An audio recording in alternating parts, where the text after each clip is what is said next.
we want to go across now to Sajeeb Wazed, son of the former Prime Minister of Bangladesh, Sheikh Hasina, the eldest grandson of the father of the Bangladeshi nation, Sheikh Mujibur Rahman.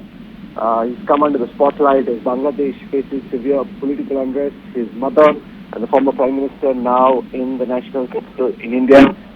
Joy, so welcome and thank you for your time. Could you begin by telling our viewers on India Today about the last conversation you had with your mom and the former Prime Minister of Bangladesh? How is she doing now? What is she telling you? I spoke with her earlier this morning, and she is in good spirits, but she's very disheartened, very disappointed that after she has taken Bangladesh from a country that was a failing country, a failing state, a poor country, with militancy rising, she fought the militancy with an iron hand. She developed Bangladesh into a middle-income country. And today, it's a minority, it's just a vocal minority that turned against her. And so now, she is very disappointed. And frankly speaking, she is done. She's 77 years old. This was going to be her last term. She was going to retire after this anyway. And so she is done with Bangladesh. So why is it that as a family you've decided that Sheikh Hasina will not be going back to Bangladesh? What does she intend to do with her time? Where do you hope that she goes from here? There are reports of her wanting to go to the United Kingdom. Can you confirm that? No, the reports of the United Kingdom are false. She has not applied for asylum anywhere. She has not decided. But most likely from now on, as you know, my family, her whole family, we have been settled outside of Bangladesh for decades now. And so she will probably spend more time with her grandchildren around the world. Do you foresee any trouble in her movement across the world? Because she's left in circumstances where it's uncertain about whether she'll be able to travel. Does she require asylum, or will she be able to move around as a free citizen? Do you have any clarity on that? No, I don't see her having any problem. She has not done anything wrong. She is not. Our government was regarded as the best government of Bangladesh, so no, I don't see any problem with that. What expectations do you, your mother and your former government, have from the government of Prime Minister Narendra Modi in India? I feel bad for the government of Prime Minister Narendra Modi and the government of India because Bangladesh, Sheikh Hasina's government, we were a close ally. We kept fundamentalism at bay. We kept Pakistan's influence out of Bangladesh. And now that influence is going to come back. Already you have minority temples and homes being attacked in Bangladesh. And unfortunately, the Awami League is not there to defend them. How did the situation unravel so fast and go out of the control of your mother's government? You're saying it's a small vocal minority. From the protests that we saw, the visuals that are coming in from Dhaka and elsewhere in Bangladesh, it seems a lot of the youth were very angry. Why would your mother and the former Prime Minister control the situation? Because we didn't want to have a bloodbath or a massacre. In order to control protests, the only option is to use force. And my mother actually she made the decision not to use force on the students. And she chose to step down rather than have a massacre of students.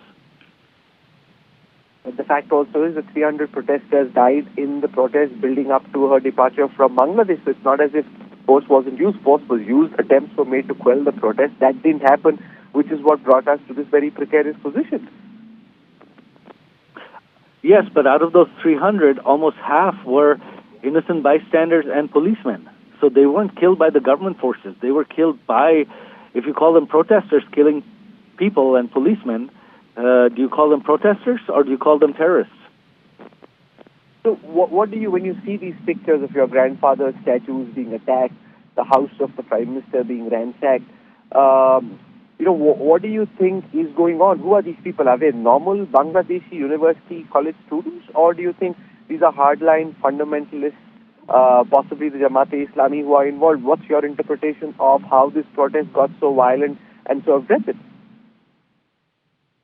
Oh, absolutely. These are 100% the violent extremist Jamaat-e-Islami that are involved, because the normal people of Bangladesh would never, even in the coup of 1975, they did not destroy the home of Bangabandhu Sheikh Mujibur Rahman, the father of the nation. These Islamists, the Razakars who opposed our independence, they are the ones who burnt it down. So they are the ones who are attacking this. And so our students, while they think they are saving Bangladesh, they have actually allied themselves with the fundamentalist Razakars who oppose the independence of Bangladesh. That is what they have done.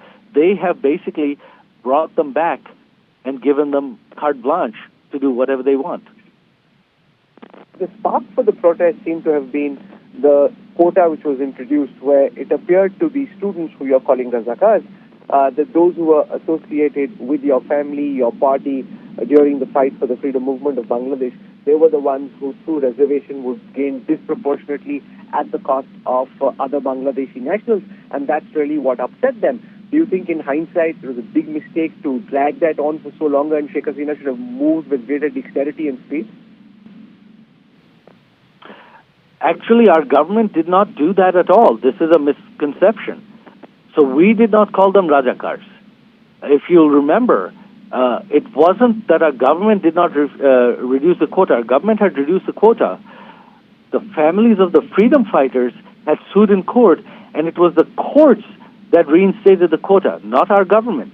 And our government rescinded that. The government did not want to interfere with the court process because it was in the judicial process.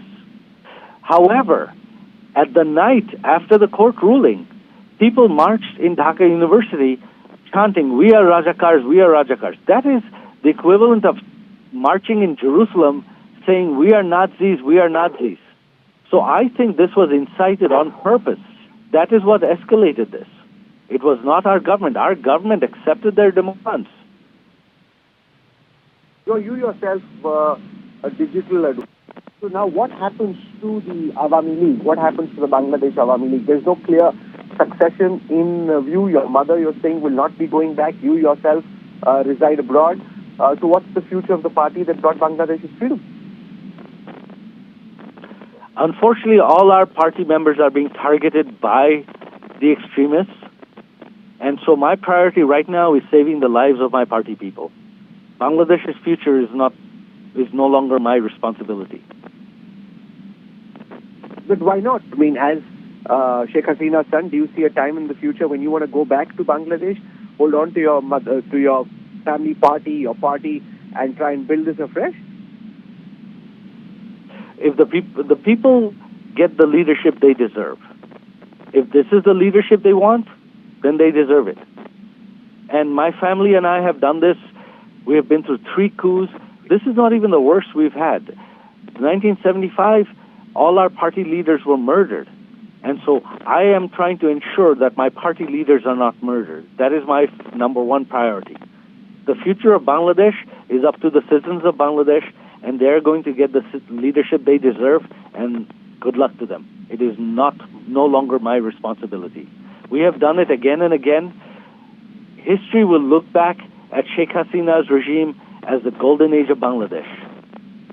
From now on, Bangladesh will be the next Pakistan. And that is the future of the people of Bangladesh.